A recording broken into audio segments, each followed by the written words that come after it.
Parti. Go! Oh putain!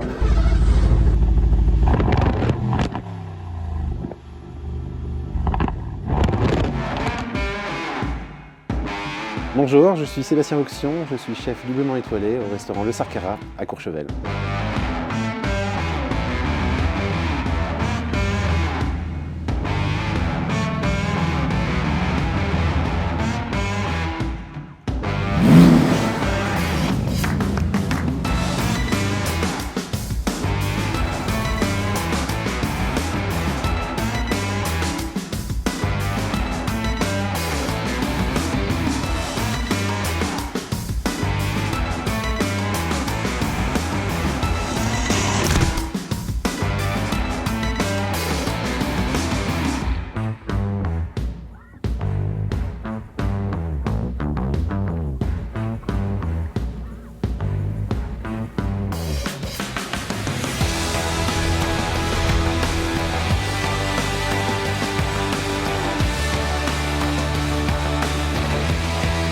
Même en vacances, le devoir n'attend pas Valais. Voici votre ordre de mission.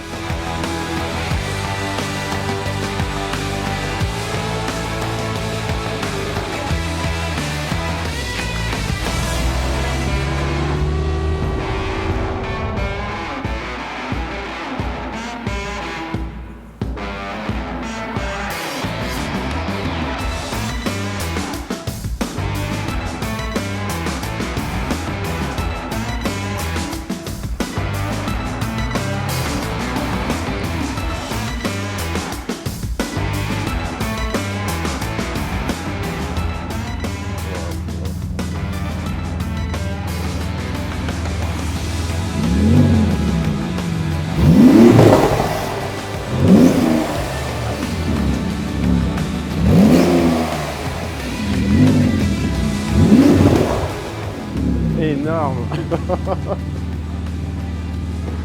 Extraordinaire. Salut Valès, ça fait bonne route? Bienvenue au G2. Folle. Elle est folle. Et ça, c'est une table de partage, on peut préparer à dîner dessus.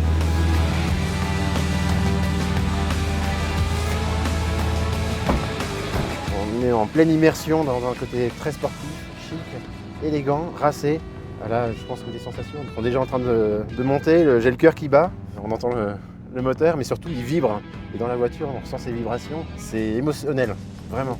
Les premières choses qui me viennent, ce sont ces vibrations qui me font battre le cœur. Puis on reconnaît la typographie du tableau de bord avec les 5 compteurs.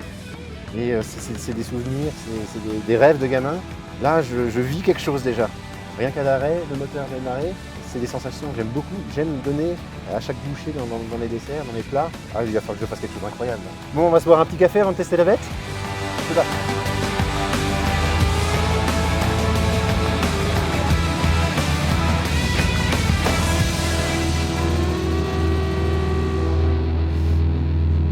Allez, je t'emmène. Je t'en prie.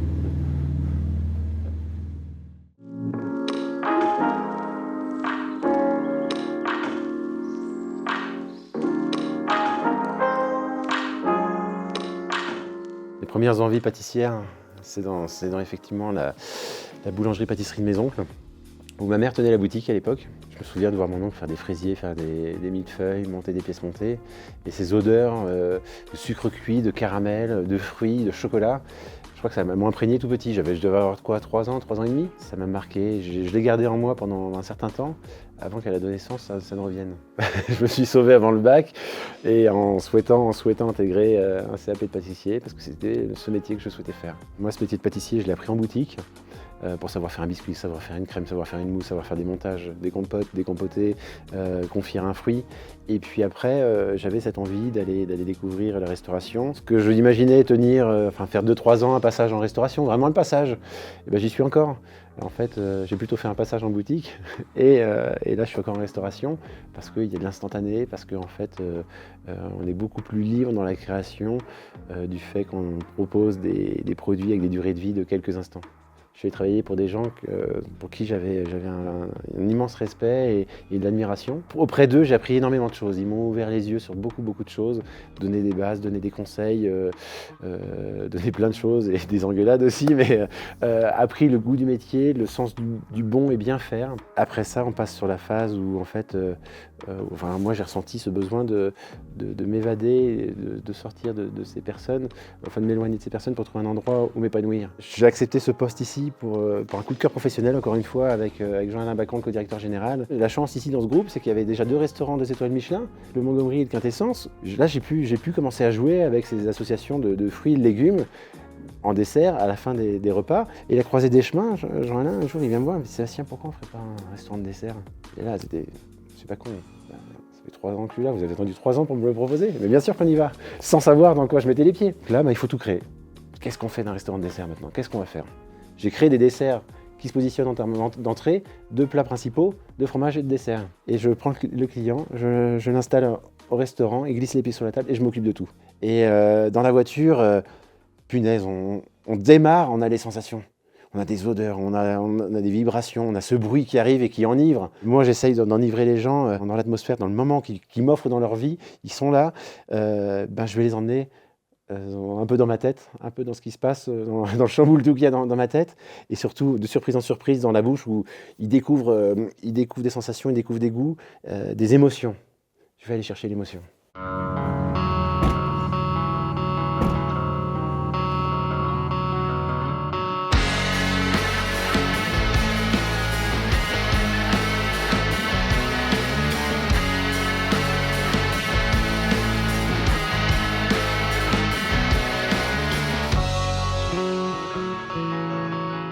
Ah mais elle est en descente la piste.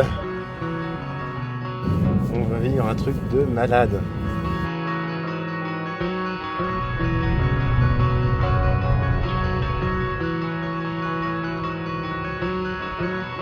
C'est parti.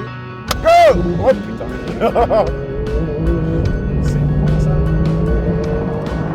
Ah, ça scotche. Moi je peux faire ça toute la journée. Allez, go, go, go, go, go! C'est top! Oh, je suis collé dans le siège, c'est dingue.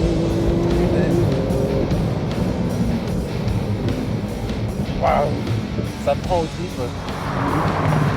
C'est énorme.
Salut Seb. Salut Thomas. Salut. Et dis donc, tu m'avais pas dit. Comment vas-tu? Bah ça va très bien et toi? Dis donc, tu m'avais pas dit que tu venais avec un engin comme ça. T'as vu ça? C'est un monstre. C'est un monstre. Je vais bien le croire. Et justement, je suis en train de créer un plat autour de ce véhicule avec les sensations. Et je me suis dit, il n'y a qu'un mec qui peut me faire quelque chose qui va aller avec, qui va se marier. C'est Thomas Blard. Eh ben venez. Allez. Je suis monté dans la voiture hier. Elle était à l'arrêt, mais le moteur allumé. Et tu rentres dedans, ça vibre. Mais ça te prend dans les tripes et la chair de poule partout, les poils qui s'hérissent. Et là, je me suis dit, il faut que je fasse quelque chose où il y aura du peps et du détonnant. Et ce que j'aimerais retrouver, c'est quelque chose dans un de tes vins, ce que tu pourrais me proposer, où on a un peu de vivacité, un peu de minéralité aussi, t'es bien tombé. Qui se lirait avec les agrumes.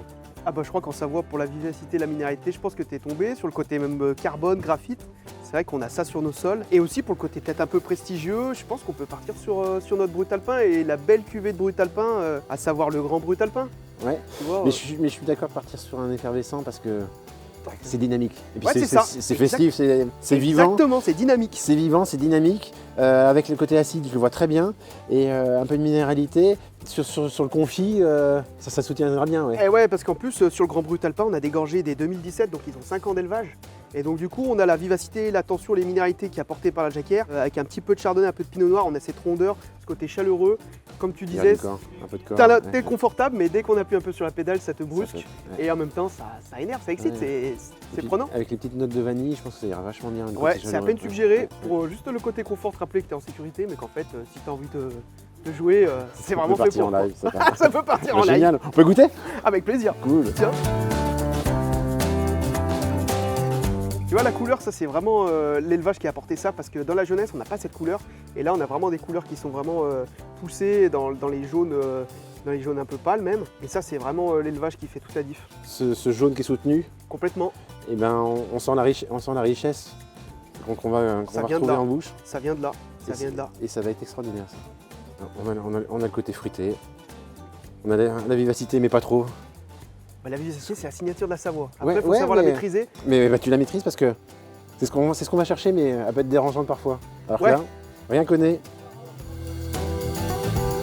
Allez, santé.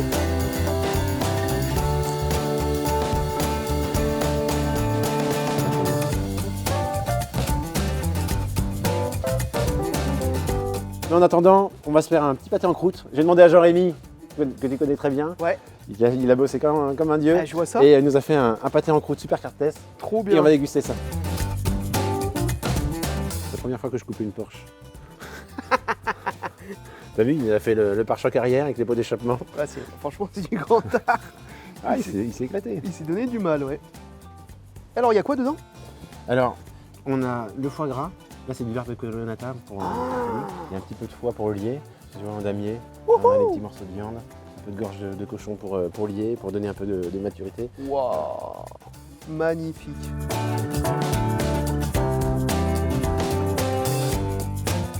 On n'est pas bien. Ouais, je pense qu'il Impeccable. y a pire que nous. Ouais. Dis, merci beaucoup, Seb. Moi, je t'en prie, c'est moi. Merci Merci de beaucoup. ton accueil. Ouais, je t'en prie, merci d'avoir pensé à nous. Toujours un plaisir. Santé. Chin chin, santé, bonheur. Et merci encore.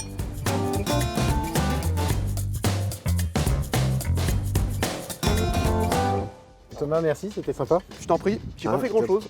Oh bah, nous recevoir, c'était extra. On se met en piste pour aller préparer le dessert. Et puis, bah, tu viens quand tu veux, tu sais. Je vous offre ça. Ça peut vous rafraîchir un peu la mémoire. Comme ça, on va valider que ça marche bien avec le dessert. C'est top. Ciao les mecs, même on va Pardon. serrer la main. Ouais, c'est mieux. Ciao Seb. Salut, Thomas. Ciao ciao, merci Merci. d'être venu, merci d'avoir pensé Remets-toi à nous. bien. Je te serre quand même la main, c'est mieux. Harvey les gars. À très vite. Et puis, Bon courage. qui fait bien? Ah là, oui. C'est moi qui conduis. Eh ben t'as bien raison. Allez, ciao ciao. Ciao. Salut Thomas.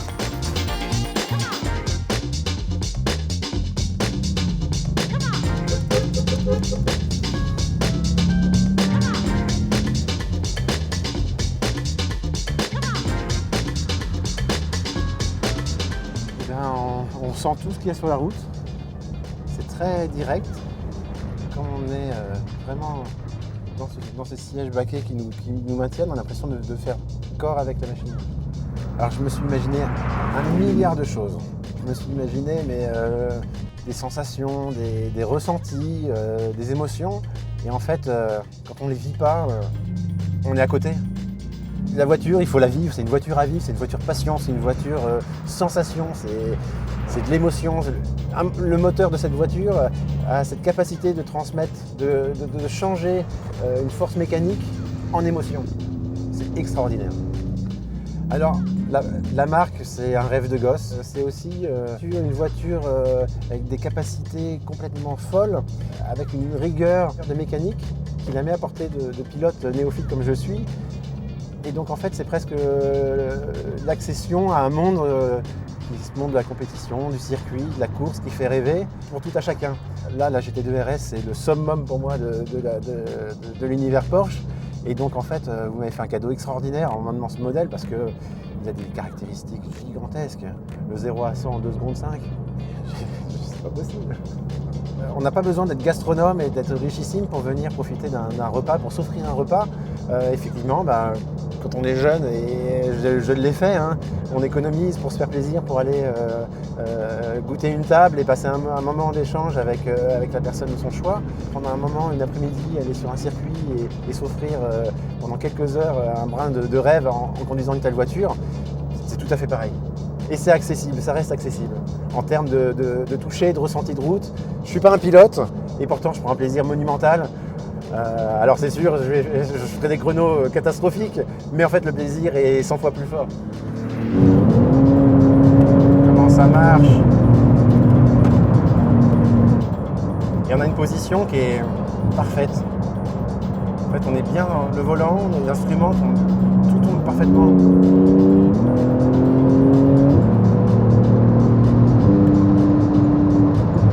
La recette ne fait que changer, elle se bonifie.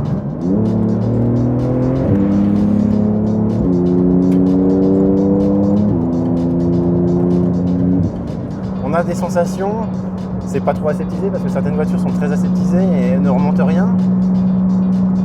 Là, on fait corps avec vraiment avec la machine. L'Allemagne est loin encore.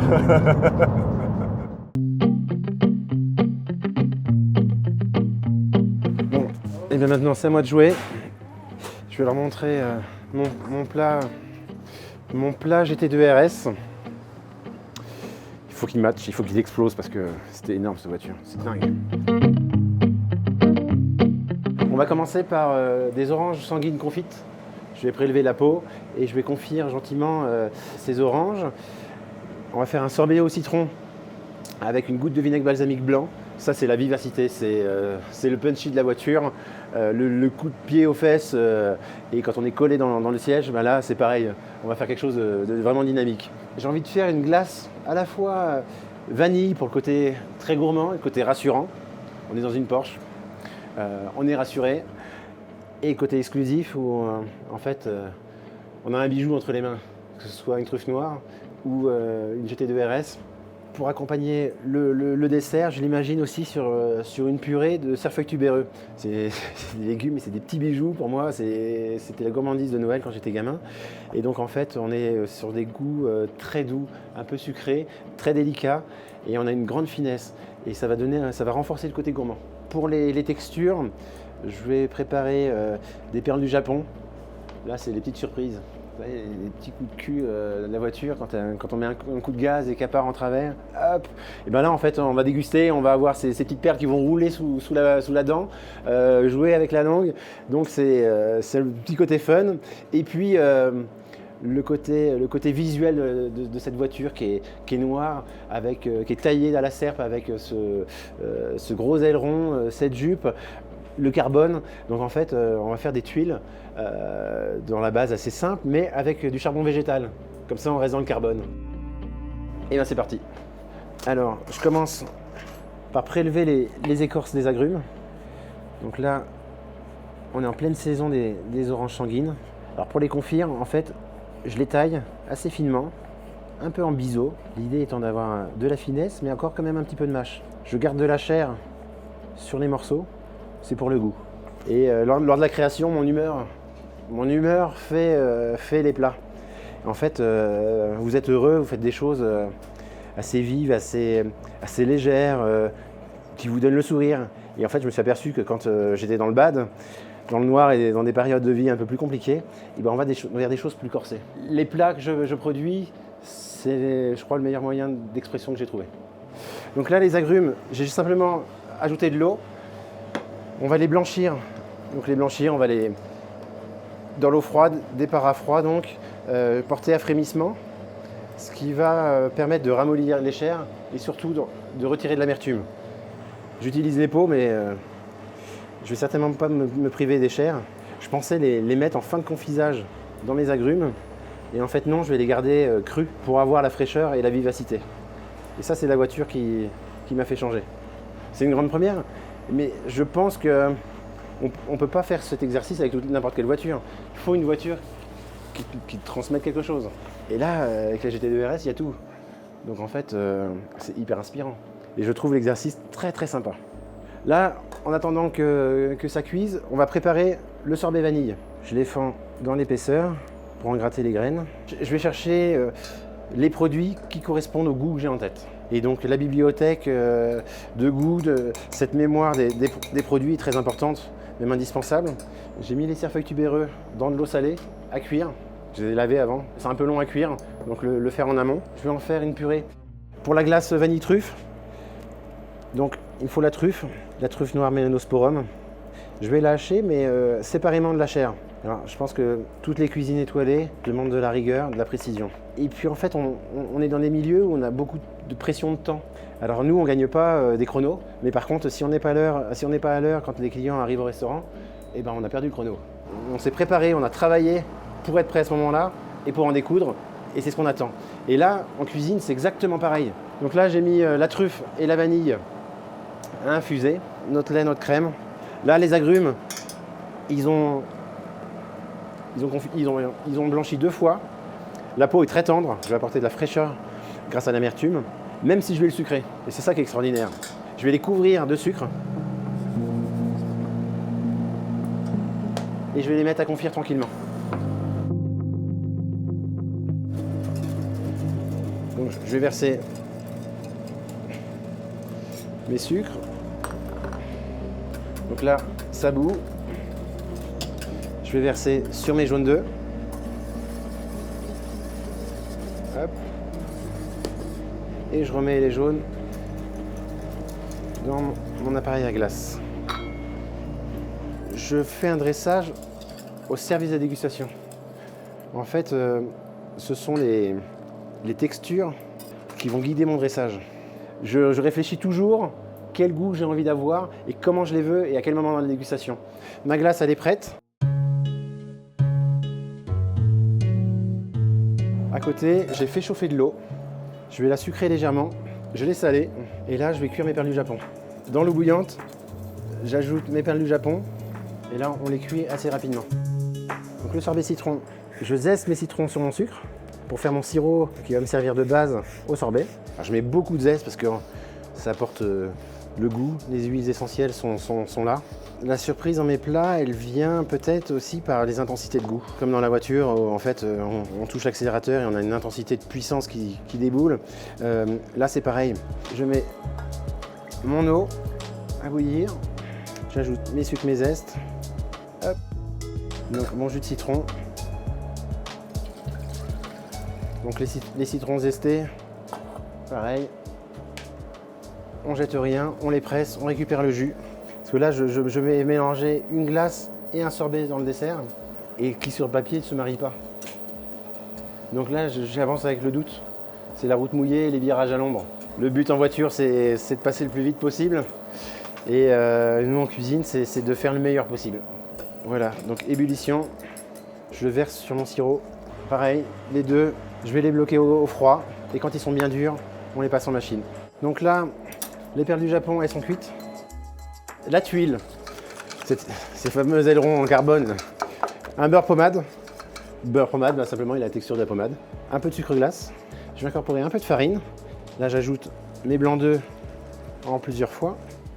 Donc, dans mon appareil à tuile, je vais ajouter le charbon végétal. Et alors je pense que c'est un peu comme le pilotage où en fait on sait tous conduire. Mais quand on va chercher de la performance, quand on va apprendre à piloter, il faut oublier ce qu'on sait faire. Enfin, on s'appuie sur nos basiques, évidemment, mais il faut se remettre en question et être ouvert sur les nouvelles techniques. Et moi, les pâtissiers, quand ils arrivent ici, c'est ce que je leur demande. Je leur demande de votre livre de connaissances, vous l'avez, et ben on tourne la page, et on s'appuie sur tout ce que vous avez fait, et maintenant on écrit une nouvelle page ensemble. Dans ce métier, on peut s'affranchir de ce qu'on a appris pour faire différent. Dans le virage, on rentre à tel endroit, à telle vitesse, où on déclenche le freinage à partir de là, et finalement, le gars qui va rentrer à l'autre endroit, mais qui va freiner à un autre moment, il va passer plus vite. Parce qu'il aura osé ne pas écouter ce que les autres font, et c'est peut-être lui qui va gagner la course. Et j'imagine un peu ça comme ça. Si on en reste à ce qui existe et au code qu'on nous a donné, ben, en fait on reste dans le déjà vu. Et pour moi, ce serait bien lui.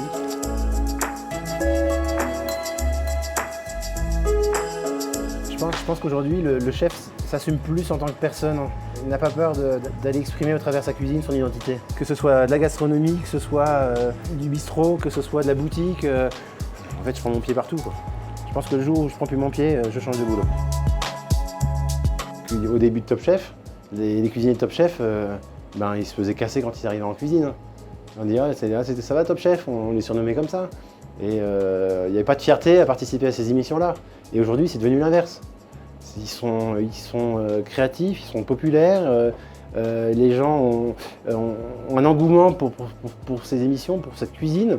Et en fait, en tant que chef professionnel n'ayant jamais participé, en tant que candidat à des émissions comme ça, eh ben, on réfléchit différemment. On dit ben oui, mais ils ont raison.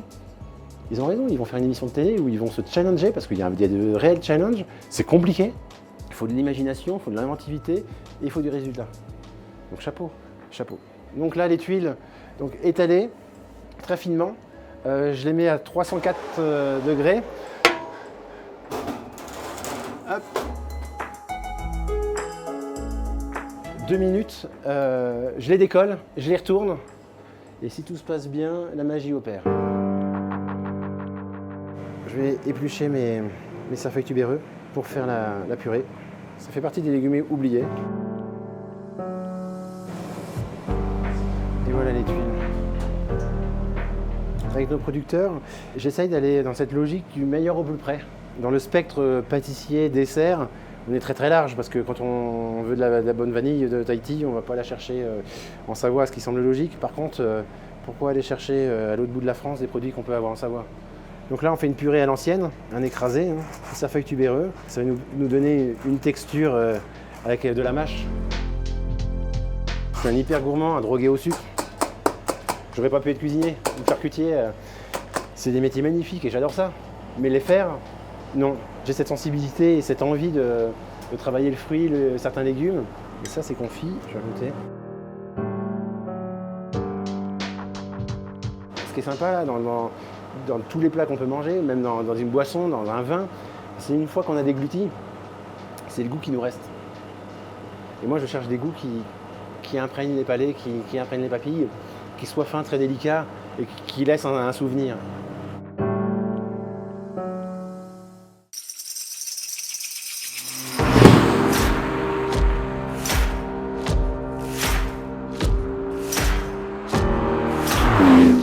Alors Valès, j'ai tout préparé. Maintenant, je dresse, non pas un plat pour toi, mais j'en dresse un aussi pour moi. Parce que t'es pas un cobaye et je fais jamais goûter un plat sans y avoir goûté moi-même avant. La crème de cerfeuil tubéreux, le cœur des oranges sanguines de tout à l'heure. Je vais prendre un petit peu le jus aussi parce que c'est bon. Les oranges sanguines qui sont confites, quelques morceaux de kumquat cru. J'ajoute un petit peu de poivre noir, le vinaigre balsamique blanc, je mets de la truffe crue et mes perles du Japon.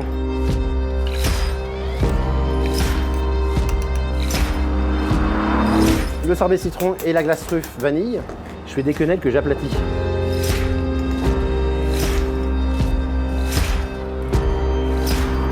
Pour la glace truffe, donc j'en mets vraiment un peu. L'idée c'est d'avoir les arômes de cette glace à chaque cuillerée. Donc là mon mélange de fruits.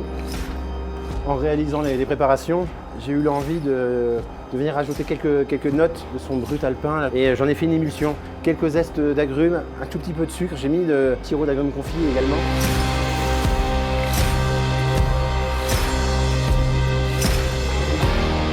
C'est qu'on a quelque chose qui va avoir très bon goût, c'est très léger, ça va être hyper subtil et furtif, comme une Porsche. Passer un moment, elle devient furtive. Là, on va porter les tuiles au charbon, donc l'effet carbone de la voiture, magnifique. Le cerfeuil tubéreux. Et comme on est à Courchevel et qu'on a de la très belle neige, allez, on fait léger dans les assiettes.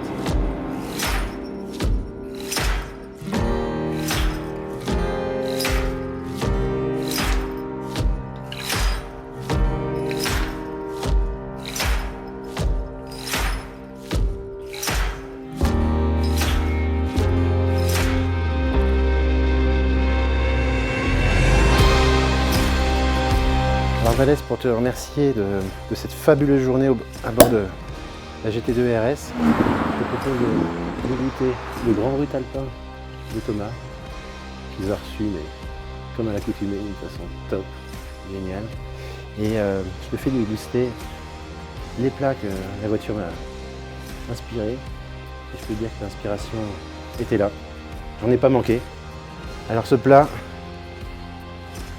dédié à la GT2 RS, il se nomme le 304.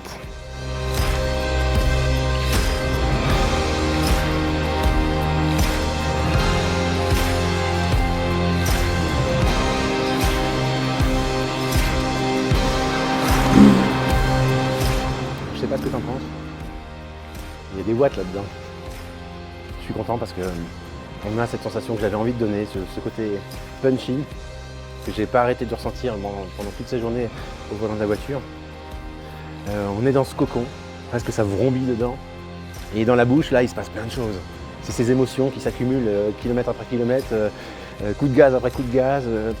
Quand on met les pieds sur le frein et on y replonge, on accélère, et bien là c'est ça, on replonge la cuillère et on est dans le confit, dans l'acidité du sorbet, dans la vivacité, l'onctuosité de la glace truffée vanille. On pourrait pas les manger dans la GT2 ?